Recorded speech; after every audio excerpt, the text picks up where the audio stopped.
साथियों, इस वीडियो में मैं आपसे बात करने जा रहा हूं फाइनली आरपीएससी द्वारा first grade exam group B की भी डिस्ट्रिक्ट लोकेशन जारी हो चुकी है। और जिन साथी के भी, चाहे वो ग्रुप ए का हो या ग्रुप बी का, उसके अगर डिस्ट्रिक्ट लोकेशन में दिक्कत आ रही है, नहीं निकल रही है, तो मैं आपको गारंटी के साथ कह सकता हूँ आप हमारा वीडियो बिना स्किप के कंप्लीट देखें, आपकी प्रॉब्लम सॉल्व हो जाएगी। क्योंकि जो जो समस्या आ रही है उसका समाधान किस तरह से निकलने वाला है वो इस वीडियो में बताऊंगा, और किस तरह से आपको डिस्ट्रिक्ट लोकेशन चेक करनी है स्टेप बाय स्टेप प्रोसेस करके बताऊंगा। इसलिए वीडियो को बिना स्किप के कंप्लीट देखें, और वीडियो पसंद है तो वीडियो को लाइक कीजिए, चैनल जरूर सब्सक्राइब कीजिए।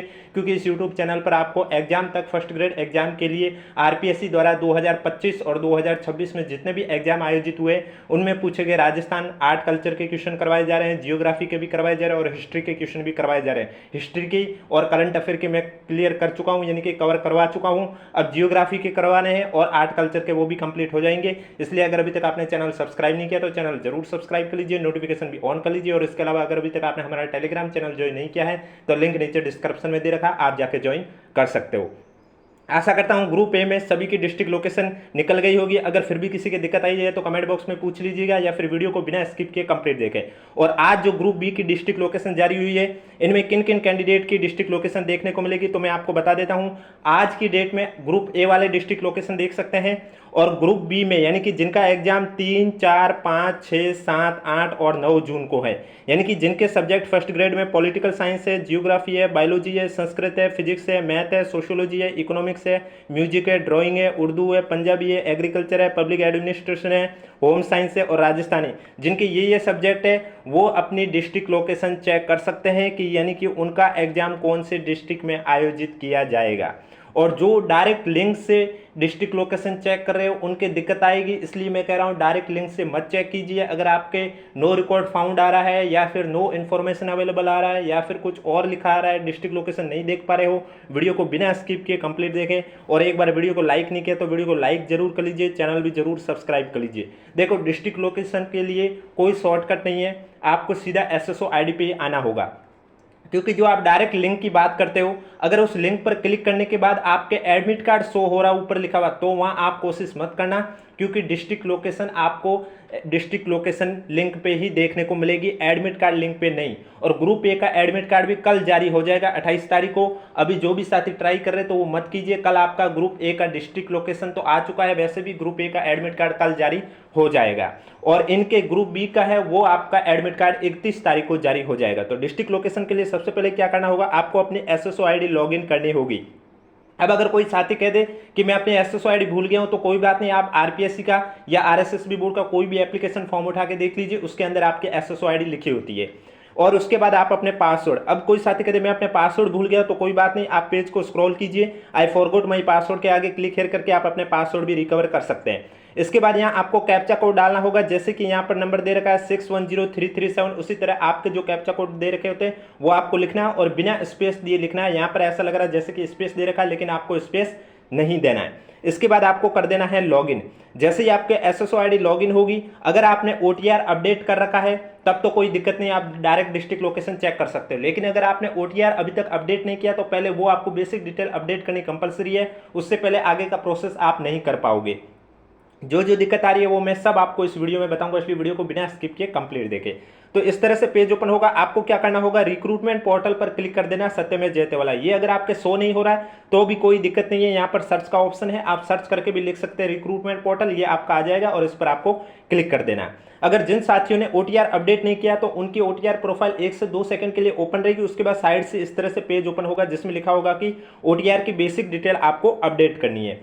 तो जिन साथियों ने अभी तक ओटीआर अपडेट नहीं किया तो उनको ये पहले अपडेट करना होगा। उसके लिए क्या करना होगा, तो सबसे पहले आपको अपना नाम हिंदी में लिखना है, यानी कि जो डॉक्यूमेंट में आपके नाम लिखा हुआ है वही नाम आपको हिंदी में यहाँ पर लिखना होगा।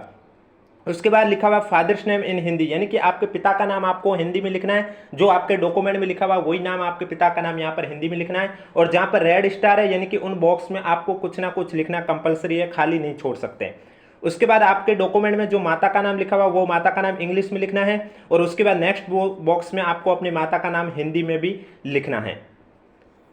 इसके बाद आप देख सकते हैं आपको अपने व्हाट्सअप नंबर लिखना है। व्हाट्सअप नंबर लिखने कोई कंपलसरी नहीं है, अगर आप लिखना चाहते हैं तो लिख सकते हैं, क्योंकि यहाँ पर रेड मार्क नहीं दे रखा है। इसके बाद आपका दे रखा है विजिबल बॉडी मार्क्स, यानी कि आपके बॉडी पर ऐसा कोई चिन्ह जिससे आपकी पहचान की जा सके, वो आपको यहाँ पर लिखना होगा। उसके बाद मैरिज स्टेटस आएगा, इस पर जब आप क्लिक करोगे, अगर आप अनमैरिड पे क्लिक करोगे तब कोई बात नहीं, अगर आप मैरिड पर क्लिक करते हो तो फिर आपके अपने जीवन साथी का नाम लिखना होगा आप, और आपकी मैरिज डेट है वो आपको लिखनी होगी। इसके बाद जो नेक्स्ट है नंबर ऑफ लिविंग चिल्ड्रन, यानी कि आपके 1/6/2002 से पहले, बिफोर यानी पहले, आफ्टर यानी बाद में बच्चों की संख्या, यानी कि 1/6/2002 से पहले आपके बच्चों की संख्या जितनी है वो यहाँ पर लिखनी है, और 1/6/2002 के बाद आपके बच्चों की जितनी संख्या वो यहाँ पर लिखनी है, और टोटल यहाँ ऑटोमेटिक आपके आ जाएगा। इसके बाद यहाँ पर आपको अपना रिलीजन सेलेक्ट करना होगा कि आपका रिलीजन कौन सा है। इसके बाद परमानेंट एड्रेस आपको लिखना है। एड्रेस के लिए 3 बॉक्स दे रखा है, address line first, address line second और एड्रेस लाइन थर्ड। तो आप अगर लाइन फर्स्ट में पूरा एड्रेस लिख पा रहे हैं तो कोई दिक्कत नहीं, आगे नहीं लिखोगे तो भी कोई प्रॉब्लम नहीं आएगी, लेकिन लाइन फर्स्ट में तो आपको लिखना कंपलसरी है क्योंकि यहाँ पर ऐड मार्क कर रखा है। इसके बाद सिटी आपको यहाँ पर लिखना है, आप कहाँ पर रहते हैं। अगर गांव में रहते हैं तो गांव का नाम लिखो, शहर में रहते हैं तो शहर का नाम लिखो। उसके बाद आपको अपना स्टेट सेलेक्ट करना है कि आप कौन से राज्य से हैं, और आप राज्य के अंदर कौन से जिले में रह रहे हैं वो आपको डिस्ट्रिक्ट भी सेलेक्ट करनी होगी। उसके बाद आपको अपनी डिस्ट्रिक्ट की पिन कोड भी लिखनी होगी। इसके बाद आपको पिन कोड लिखने के बाद आपको डोमिसाइल डिटेल, यानी कि अगर आप टीएसपी से है तो यस कीजिए, नहीं तो आप नो कीजिए। इसके बाद आपकी नेशनलिटी आ जाएगी इंडियन, स्टेट आ जाएगा राजस्थान, जो भी आपने स्टेट सेलेक्ट किया वो आ जाएगा। इसके बाद आपके स्टेट के अंदर जो डिस्ट्रिक्ट है वो आपको सेलेक्ट करनी होगी। अगर आप स्पेशल कैटेगरी से है तब आपको यस करना होगा, नहीं है तो आपको नो करना होगा। इसके बाद नेक्स्ट पॉइंट पर आता है, स्पेशल कैटेगरी के बाद आपको यहाँ पर लेफ्ट थंब अपलोड करना होगा। देखो लेफ्ट वाले थंब इंप्रेशन वाली जो इंक आती है वो व्हाइट पेज पर आपको लगाना है थंब, और उसके बाद उसे अपलोड कर देना। अपलोड करते समय आपको 2 बातों का ध्यान रखना। पहली चीज़ कि आपका जो आपने फोटो कैप्चर किया वो जेपीईजी फॉर्मेट में होना चाहिए, और दूसरी चीज़ उसकी जो साइज है वो 20 KB से लेकर 50 KB के बीच में होनी चाहिए, यानी कि 20 KB से ज़्यादा होनी चाहिए और 50 KB से कम होनी चाहिए। 20 KB से कम हुई तो अपलोड नहीं होगी, 50 KB से ज़्यादा हुई तो भी अपलोड नहीं होगी। और फाइल का नाम भी ज़्यादा लॉन्ग मत रखना, उसमें भी दिक्कत हो सकती है। इसके बाद आपको सबमिट पर क्लिक कर देना है, आपका OTR अपडेट हो जाएगा। उसके बाद आगे की इन्फॉर्मेशन आप आराम से देख सकते हैं। फिर आपको वापस से बैक SSO ID पर आना होगा, और वहां पर जैसे ही आओगे आपके इस तरह से पेज ओपन हो जाएगा, यानी कि अगर OTR अपडेट कर रखा तो आपका इस तरह से ओपन हो जाएगा, और OTR अपडेट नहीं कर रखा है तो आपका इस तरह से भी ओपन नहीं होगा। इसके बाद आपको पेज को स्क्रॉल करना है। जब स्क्रॉल करोगे तो आप देखोगे यहाँ लिखा हुआ click here to know your exam district location of school lecturer and coach secondary education department exam 2025 group A and group B. Group A के वैसे भी 24 तारीख को जारी हो चुकी है, अभी भी जारी है, आप देख सकते हैं, और ग्रुप बी की है वो आज ही जारी हुई है। अगर कोई साथी डायरेक्ट लिंक से ट्राई कर रहा है तो मैं फिर से कर रहा हूं, आपके दिक्कत आ सकती है। आपको SSO ID लॉगिन करनी होगी, OTR अपडेट नहीं है तो वो पहले अपडेट करना होगा, उसके बाद यहां पर लिंक पर आना होगा और उस पर आपको क्लिक करना होगा। जैसे ही आप इस पर क्लिक करोगे आपके सामने इस तरह से लिखा हुआ know your centre district location, ये जैसे ही आ रहा है तो इसके बाद आपको क्या करना होगा, यहाँ पर अपने एप्लीकेशन नंबर लिखने हैं। अब अगर कोई साथी कहे कि मैं अपने एप्लीकेशन नंबर भूल गया हूँ तो कोई बात नहीं, आपने कौन से मंथ में फॉर्म फिल किया वो तो आपको याद होगा, वो याद नहीं है तो गूगल पर सर्च कर लीजिए कि फर्स्ट ग्रेड 2025 एग्जाम के फॉर्म कब फिल करवाए गए थे, और उस मंथ का आप अपना मेल या SMS चेक कर लीजिए, वहाँ पर आपको एप्लीकेशन नंबर मिल चुके हैं। अगर वहाँ से भी अगर आपका मेल या SMS डिलीट हो गया तो कोई बात नहीं, आप SSO ID में बैक जाइए, माई रिक्रूटमेंट जो पार्ट दे रखा है यहाँ पर चले जाइए। यहाँ पर जब आप जाओगे तो यहाँ पर आपने जितने भी फॉर्म फिल किए वो सभी आपके सामने हिस्ट्री अवेलेबल होगी। स्कूल लेक्चरर 2025 के सामने व्यू एप्लीकेशन का ऑप्शन होगा, उस पर आपको क्लिक करना होगा, आपके सामने एप्लीकेशन फॉर्म ओपन हो जाएगा, वहां से आप अपने एप्लीकेशन नंबर कॉपी करके यहाँ पर पेस्ट कर सकते हैं।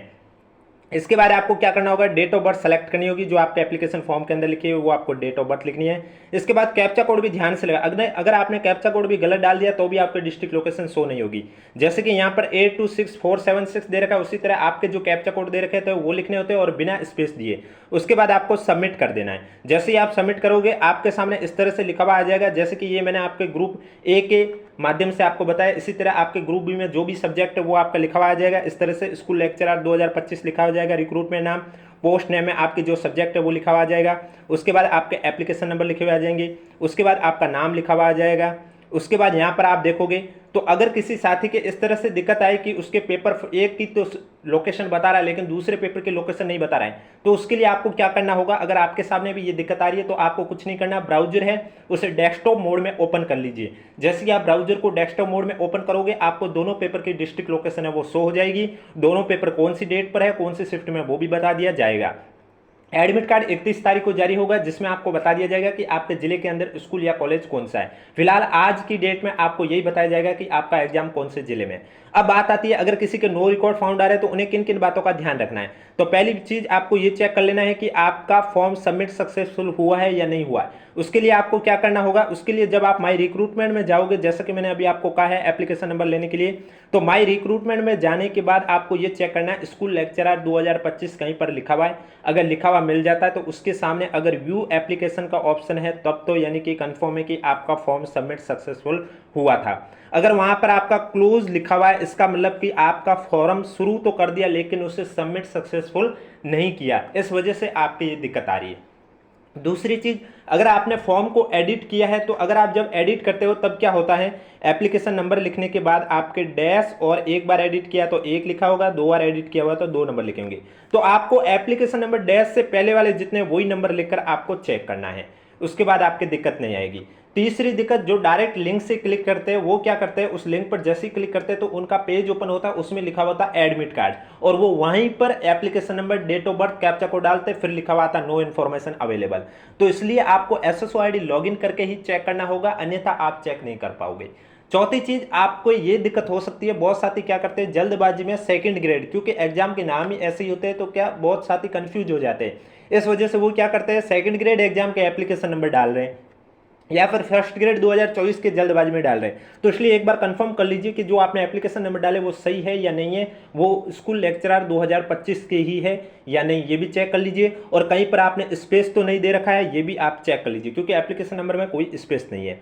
इसके अलावा फिर भी दिक्कत आ रही है तो एक बार ये भी चेक कर लीजिए कहीं आपका फॉर्म विड्रॉ तो नहीं किया हुआ, कभी आपने विड्रॉ कर दिया, आप भूल गए हो, जब विड्रॉ के लिए लिंक एक्टिव हुआ आपने किसी को कहा होगा आपका फॉर्म विड्रॉ करने का, उसने विड्रॉ कर दिया होगा और आपको याद नहीं रहा होगा, वो भी आप एक बार चेक कर सकते हैं कि आपने फॉर्म विड्रॉ तो नहीं कर लिया। ये सब दिक्कत अगर आपके सामने नहीं आ रहे तो आपके आराम से डिस्ट्रिक्ट लोकेशन बता दी जाएगी।